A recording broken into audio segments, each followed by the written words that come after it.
La batalla más grande comenzó en el cielo. Una lucha entre el bien y el mal que desató la condena de la humanidad. ¿Será este el fin de la esperanza tan anhelada? El gran conflicto. Una saga milenaria y su sorprendente final.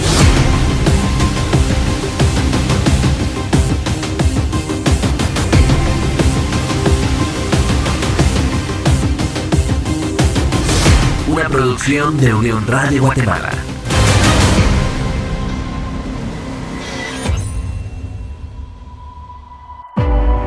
El régimen del terror en Francia, su verdadera causa. Algunas naciones le dieron la bienvenida a la Reforma como a una mensajera del cielo, pero en otros países la luz del conocimiento de la Biblia quedó casi totalmente excluida. En una nación, la verdad y el error lucharon durante siglos por el predominio y finalmente se rechazó la verdad del cielo. El freno constituido por la presencia del Espíritu Santo de Dios fue retirado de un pueblo que había despreciado el don de su gracia, y todo el mundo vio el fruto del rechazo voluntario de la luz. La guerra contra la Biblia en Francia culminó en la Revolución, que fue el resultado natural de que Roma anulara las Escrituras.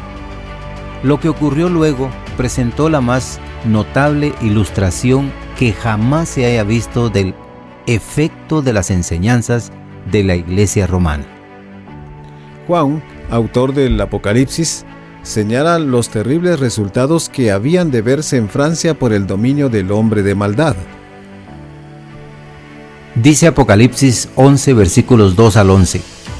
Pisotearán la ciudad santa durante 42 meses. Por mi parte, yo encargaré a mis 2 testigos que, vestidos de luto, profeticen durante 1260 días. Ahora bien, cuando hayan terminado de dar su testimonio, la bestia que sube del abismo les hará la guerra, los vencerá y los matará. Sus cadáveres quedarán tendidos en la plaza de la gran ciudad, llamada en sentido figurado Sodoma y Egipto, donde también fue crucificado su Señor.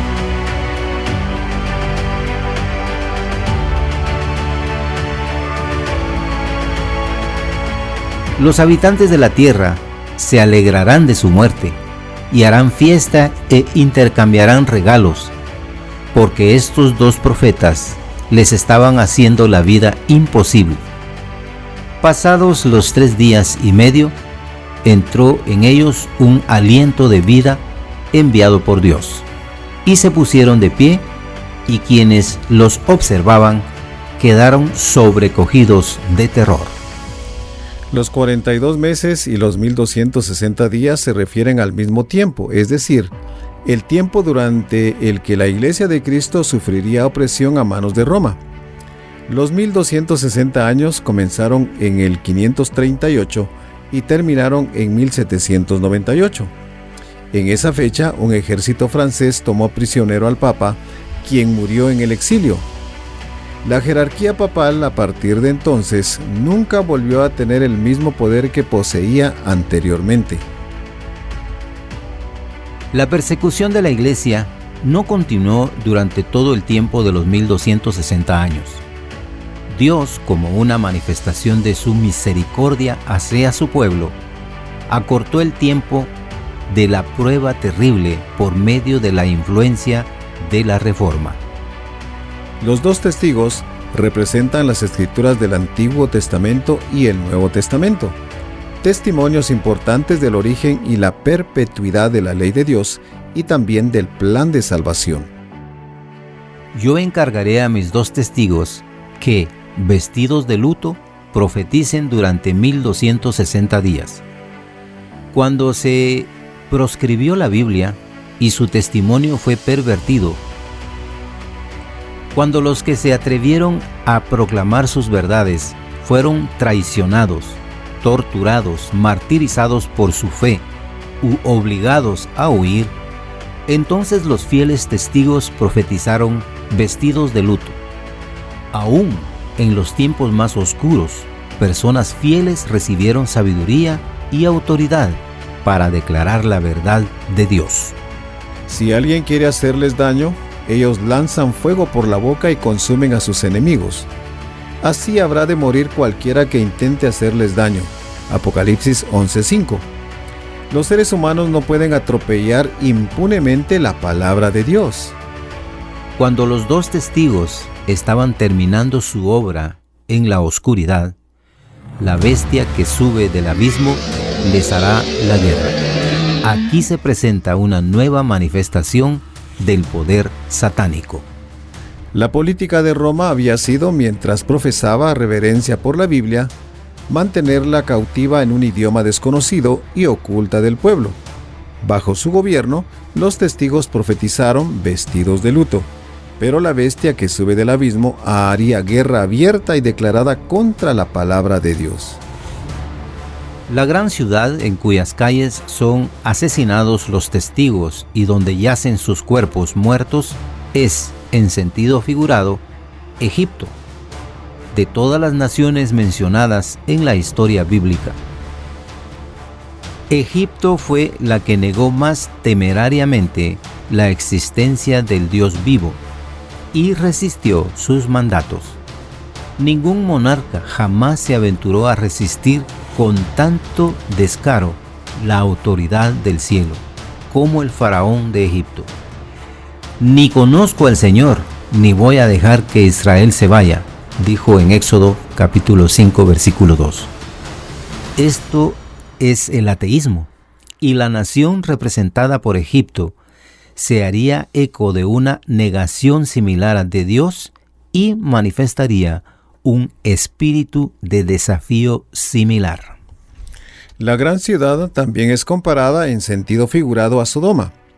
La corrupción de Sodoma se manifestó especialmente en su vida licenciosa. Este pecado habría de ser igualmente la característica de la nación que cumpliría este pasaje bíblico. Según el profeta, entonces, un poco antes de 1798, cierto poder de carácter satánico se levantaría para hacer guerra contra la Biblia, y en el país donde el testimonio de los dos testigos de Dios fuera silenciado, se manifestaría el ateísmo de Faraón y el libertinaje de Sodoma. Esta profecía recibió un notable cumplimiento en la historia de Francia durante la Revolución de 1793. Francia se destaca en toda la historia mundial como el único estado que, por un decreto de su Asamblea Legislativa, declaró que no existía Dios, y el único sitio en que toda la población de la capital y una vasta mayoría de la población de otros lugares, mujeres y hombres, danzaron y cantaron con gozo aceptando este pronunciamiento. Francia también presentó las características que distinguían a Sodoma. El historiador presenta juntos el ateísmo y la conducta licenciosa de Francia en estas palabras. Íntimamente vinculadas con estas leyes que afectaban a la religión, estaba la que reducía la unión matrimonial, el compromiso más sagrado que los seres humanos pueden formar, y cuya permanencia y estabilidad contribuyen más eficazmente a la consolidación de la sociedad, al estado de un mero contrato civil de características transitorias, del que pueden participar dos personas cualquiera y deshacerlo a voluntad. Sophia Arnold, una famosa actriz que se caracterizaba por la agudeza de sus dichos, definió el casamiento republicano como el sacramento del adulterio. En ningún país había encontrado la verdad una oposición más cruel. En la persecución con que Francia afligió a los que profesaban el Evangelio, crucificó también a Cristo en la persona de sus discípulos. Siglo tras siglo había sido derramada la sangre de los santos. Mientras los valdenses perdían su vida en las montañas del Piamonte por el testimonio de Jesucristo, los albigenses de Francia daban un testimonio similar. En este país, los discípulos de la Reforma fueron asesinados con horribles torturas. el rey y los nobles, mujeres de alta alcurnia y delicadas jovencitas, habían festejado las agonías de los mártires de Jesús. Los valientes hugonotes vertieron su sangre en más de un campo de batalla, cazados como bestias salvajes. Los pocos descendientes de los antiguos cristianos que todavía permanecían en Francia en el siglo XVIII, escondidos en las montañas del sur, mantenían la fe de sus padres. Eran arrastrados a las galeras para morir en esclavitud. Los hombres y las mujeres más refinados e inteligentes de Francia eran encadenados y horriblemente torturados en medio de ladrones y asesinos. Otros eran fusilados en sangre fría mientras caían de rodillas en oración. El país, asolado por la espada, el hacha y la hoguera, se convirtió en un vasto y lúgubre desierto. Estas atrocidades se consumaron, no en una edad oscura, sino en la brillante época de Luis XIV. Para ese entonces se cultivaba la ciencia, florecían las letras y los teólogos de la corte de la capital eran hombres instruidos y elocuentes y aparentaban en gran manera poseer las gracias de la mansedumbre y la caridad. Pero lo más cínico que se registra en este tenebroso catálogo de crímenes fue la matanza de San Bartolomé. El rey de Francia, instado por los sacerdotes y los prelados, concedió su sanción. Una campana que sonó a medianoche fue la señal para la matanza. Miles de protestantes que dormían en sus hogares, confiados en la palabra que les había dado el rey, asegurándoles protección, fueron arrastrados a la calle y asesinados. Durante 7 días, la masacre continuó en París. Por orden del rey, se extendió a todas las ciudades donde hubiera protestantes. Nobles y campesinos, viejos y jóvenes, madres y niños fueron sacrificados juntos. Por toda Francia, murieron 70,000 personas de la flor y nata de la nación. Cuando las noticias de la masacre llegaron a Roma, el regocijo entre el clero no conoció límites. El cardenal de Lorena recompensó al mensajero con 1,000 coronas, o sea, monedas de la época. El cañón de San Ángelo tronó en alegres disparos. Se oyeron las campanas de todas las torres, fogatas innumerables convirtieron la noche en día, y Gregorio VIII, asistido por cardenales y otros dignatarios eclesiásticos, salió en una larga procesión hacia la iglesia de San Luis, donde el cardenal de Lorena cantó un Te Deum. Se acuñó una medalla para conmemorar la matanza. Un sacerdote francés habló de ese día tan lleno de dicha y alegría cuando el Santísimo Padre recibió la noticia y se encaminó en solemne comitiva para dar gracias a Dios y a San Luis. El mismo espíritu maestro que impulsó la matanza de San Bartolomé presidió en las escenas de la Revolución. Jesucristo fue declarado impostor y el clamor de los franceses incrédulos fue «aplasten al infame», refiriéndose a Cristo. La blasfemia y la maldad marcharon de la mano. En todo esto se rindió tributo a Satanás, en tanto que Cristo, en sus características de verdad, pureza y amor abnegado, fue crucificado. La bestia que sube del abismo les hará la guerra, los vencerá y los matará, dice Apocalipsis capítulo 11, versículo 7. El poder ateo que gobernó en Francia durante la Revolución y el terror se empeñó en una guerra semejante contra Dios y su palabra.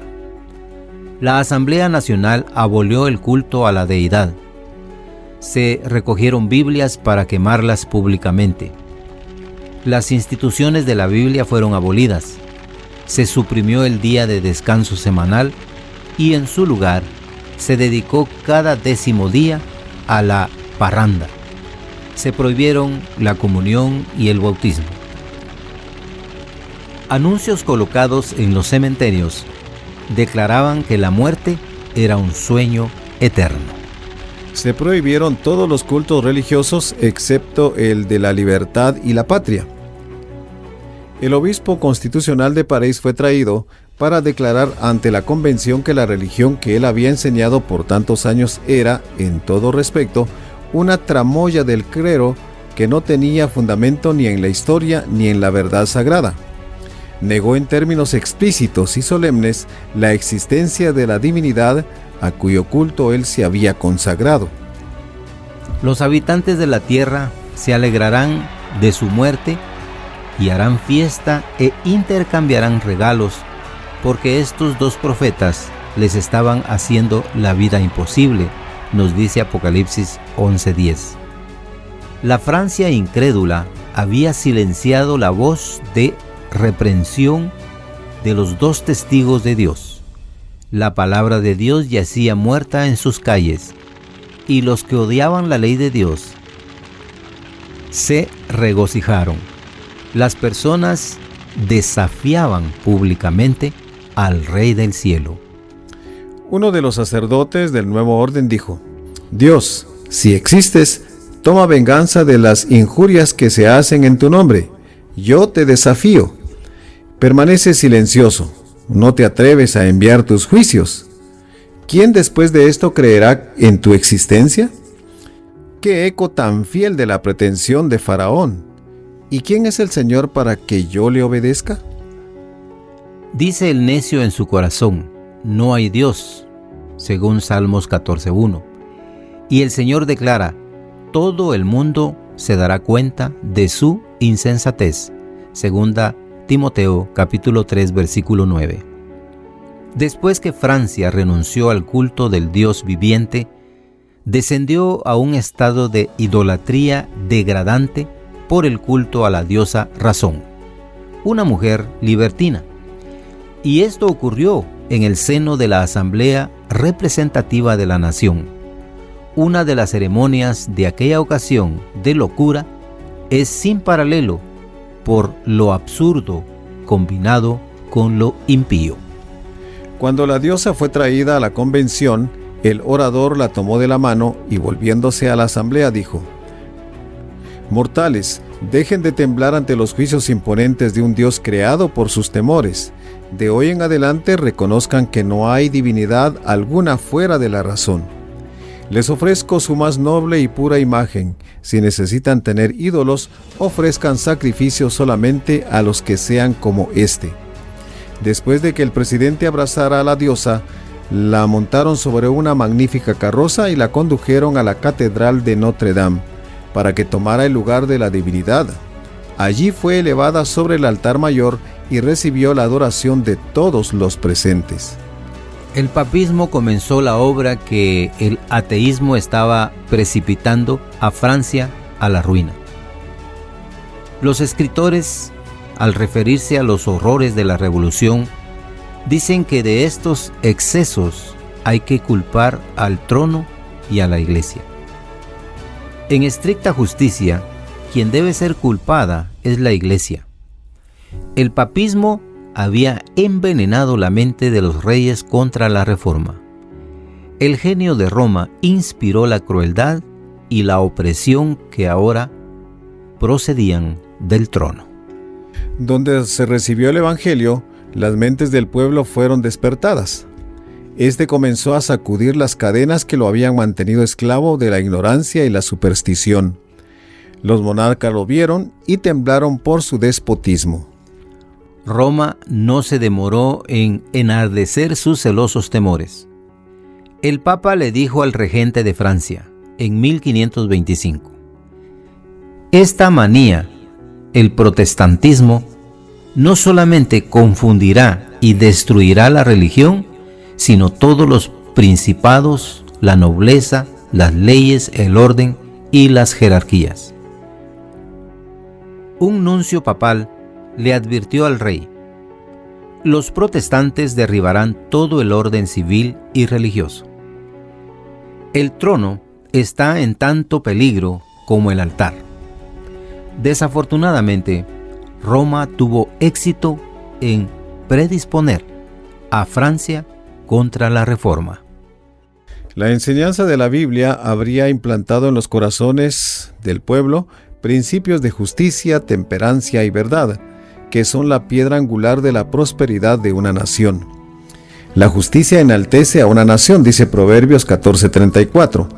Por lo tanto, el trono se afirma en la justicia, dice Proverbios 16:2, también Isaías 32:17.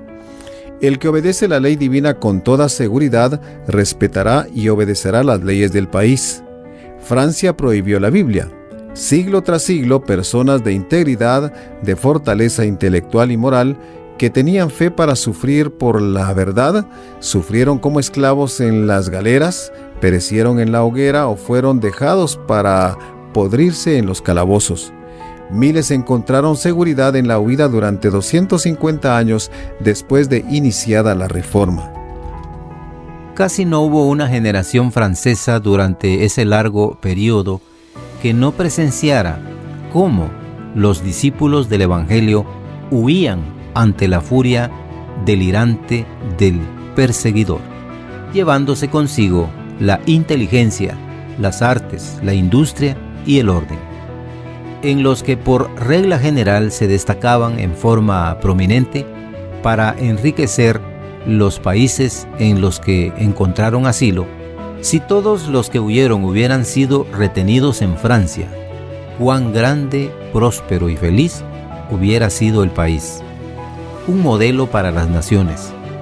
Pero un fanatismo ciego e inexorable echó de su suelo a todo maestro de virtud, a todo paladín del orden, a todo defensor honrado del trono. Finalmente, la ruina del Estado se hizo completa. El resultado fue la revolución con sus horrores. Con la huida de los hugonotes, Francia quedó sumida en una decadencia general. Florecientes ciudades industriales cayeron en la decadencia. Se estima que al comienzo de la revolución en París, 200.000 pobres clamaban misericordia de las manos del rey. Los jesuitas eran los únicos que florecían en la nación decadente.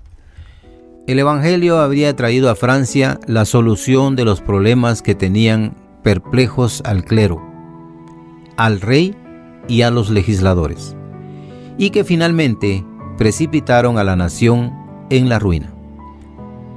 Pero, bajo Roma, el pueblo había perdido las lecciones de abnegación y amor por el bien de los demás. ¿Qué enseñara el Salvador? El rico no sentía ningún cargo de conciencia por la opresión del pobre. El pobre no encontraba alivio de su degradación. El egoísmo de los adinerados y poderosos llegó a ser más y más opresivo. Durante siglos, el rico perjudicó al pobre y el pobre odió al rico. Los agricultores y los campesinos podían morir de hambre, pero a sus opresores no les importaba. La vida de los trabajadores agrícolas era una vida de incesante trabajo y miseria sin alivio. Sus quejas eran tratadas con insolente desprecio. Los jueces eran famosos por los sobornos que recibían de los impuestos. Ni siquiera la mitad llegaba alguna vez a la tesorería real o episcopal. El resto era malgastado en la disipación y la complacencia personal, y las personas que empobrecían de esta manera a sus compatriotas estaban exentos de impuestos y tenían derecho, por ley o costumbres, a ocupar todos los puestos del gobierno. Debido a que ellos llevaban esta vida disipada, millones eran condenados a llevar una vida de desesperanza y degradación. Roma había ejercido su influencia sobre los reyes y la clase gobernante para conservar al pueblo en la esclavitud, con el propósito de mantener tanto a los gobernantes como al pueblo en sus cadenas. Pero 1000 veces más terrible que el sufrimiento físico que resultó de la política de Francia fue la degradación moral de ese país. Privado de la Biblia y abandonado al egoísmo, el pueblo se hallaba sumido en la ignorancia y el vicio y era totalmente incapaz de gobernar por sí solo. En lugar de mantener a las multitudes en ciega sumisión a sus dogmas, la obra de Roma las convirtió en incrédulas y revolucionarias. Despreciaron el romanismo y los fraudes de los sacerdotes. El único Dios a quien conocían era el Dios de Roma. Consideraron que el fruto de la Biblia era la avaricia y la crueldad, y no quisieron saber nada de todo ello. Roma había representado mal el carácter de Dios, y ahora las personas rechazaban tanto la Biblia como a su autor. En reacción, Voltaire y sus asociados echaron completamente a un lado la palabra de Dios y difundieron la incredulidad. Roma había sometido al pueblo a un dominio férreo. Ahora las masas se sublevaron contra toda restricción. Encolerizadas, rechazaron juntamente la verdad y la mentira. El rey, el clero y los nobles se vieron obligados a someterse a las atrocidades de un pueblo enloquecido. A los que decretaron la muerte del rey, pronto les tocó su propio turno en la guillotina. Se decretó hacer una ejecución general de todos los que eran sospechosos de hostilidad hacia la revolución. Francia llegó a ser un gran campo de masas humanas que luchaban entre sí, movidas por la furia de las pasiones. En París, un tumulto sucedía a otro y los ciudadanos estaban divididos en una mezcla de facciones que no parecían tener otro propósito que la mutua exterminación. El país se vio al borde de la bancarrota. Los ejércitos clamaban por falta de pago, los parisinos morían de hambre, las provincias eran despojadas por las brigadas y la civilización casi quedó extinguida en la anarquía y la licencia. Demasiado bien había aprendido el pueblo las lecciones de crueldad y tortura que Roma tan diligentemente le había enseñado. No eran ahora los discípulos de Jesús los que eran arrastrados a la hoguera. Mucho tiempo hacía que habían perecido o se los había obligado al exilio. Los cadalsos se enrojecieron con la sangre de los sacerdotes. Las galeras y las prisiones, una vez atestadas de hugonotes, ahora estaban llenas de sus perseguidores. Encadenados a los bancos y trabajando angustiosamente con los remos, el clero católico romano experimentó todas las angustias que su iglesia tan libremente había infligido a los mansos herejes. Entonces vinieron los días en que los espías acechaban en cada esquina, cuando la guillotina trabajaba largas horas en forma continua todas las mañanas, cuando las cárceles se llenaron tanto de presos que más parecían galeras de esclavos, cuando las acequias corrían al Sena, llevando en sus raudales la sangre de las víctimas. Largas hileras de cautivos eran masacradas con racimos de metrallas de los cañones. Se abrían intencionalmente boquetes en las barcazas sobrecargadas de cautivos. Centenares de muchachos y doncellas menores de 17 años fueron asesinados por orden de aquel execrable gobierno. Bebés arrebatados del regazo de sus madres eran ensartados de pica en pica en las filas jacobinas. Todo esto ocurrió como Satanás quería que ocurriera. Su política es el engaño y su propósito es traer miseria a la humanidad, desfigurar la obra de Dios, echar a perder el propósito divino del amor y así producir dolor en el cielo. Luego, usando artimañas engañosas, induce a las personas a echarle la culpa a Dios, como si toda esta miseria fuera resultado del plan del Creador. Cuando el pueblo descubrió que el romanismo era un engaño, Satanás los instó a considerar toda religión como engañosa y la Biblia como una fábula. El fatal error que condujo a Francia a tal miseria fue ignorar esta gran verdad.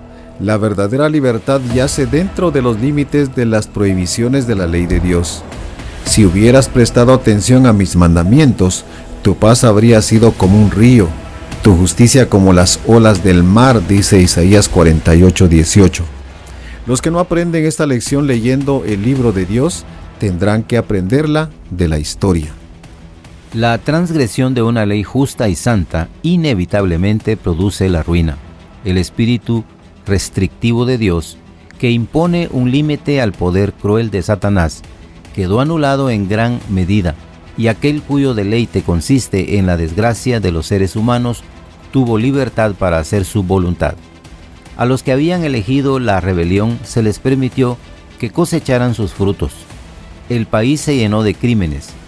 Desde las provincias devastadas y las ciudades arruinadas, se levantó un terrible clamor de amarga angustia. Francia fue conmovida como un terremoto. La religión, la ley, el orden social, la familia, el Estado y la Iglesia, todos fueron abatidos por la mano impía que se había levantado contra la ley de Dios.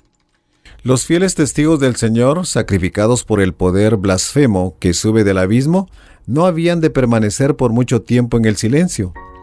Pasados los 3 días y medio, entró en ellos un aliento de vida enviado por Dios, y se pusieron de pie, y quienes los observaban quedaron sobrecogidos de terror. Apocalipsis 11:11. En 1793, los decretos que rechazaron la Biblia fueron aprobados por la Asamblea Francesa. 3 años y medio más tarde, el mismo cuerpo rescindió esos decretos con una resolución.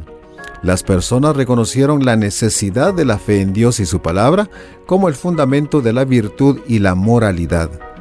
Con respecto a los 2 testigos, el Antiguo Testamento y el Nuevo Testamento, el profeta declara, además, en Apocalipsis 11:12, entonces los 2 testigos oyeron una potente voz del cielo que les decía, suban acá, y subieron al cielo en una nube a la vista de sus enemigos. Los 2 testigos de Dios fueron honrados como nunca antes. En 1804 se organizó la Sociedad Bíblica Británica y extranjera, seguida de otras organizaciones similares en el continente europeo. En 1816 se fundó la American Bible Society, o Sociedad Bíblica Estadounidense. Desde entonces se ha traducido la Biblia a centenares de idiomas y dialectos. Antes de 1792, poca atención se había dado a las misiones en el extranjero, pero hacia el fin del siglo XVIII se realizó un gran cambio. Las personas quedaron muy disconformes con el racionalismo y se dieron cuenta de la necesidad de una revelación divina y una religión experimental. Desde este tiempo, las misiones en el extranjero avanzaron con un vigor sin precedente. Los procesos en las tecnologías de imprenta dieron ímpetu a la circulación de la Biblia. El quebrantamiento de los viejos prejuicios y del exclusivismo nacional y la pérdida de poder secular que sufrió el pontífice de Roma abrieron el camino para la entrada de la palabra de Dios. La Biblia ha sido llevada ahora a todas partes del globo. El incrédulo Voltaire dijo: estoy cansado de oír a la gente repetir que 12 hombres establecieron la religión cristiana.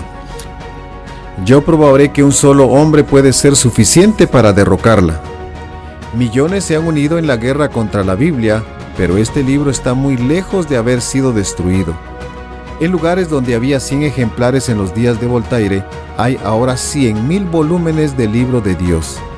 Ciertas son las palabras de uno de los primeros reformadores: la Biblia es un yunque sobre el que se han roto muchos martillos.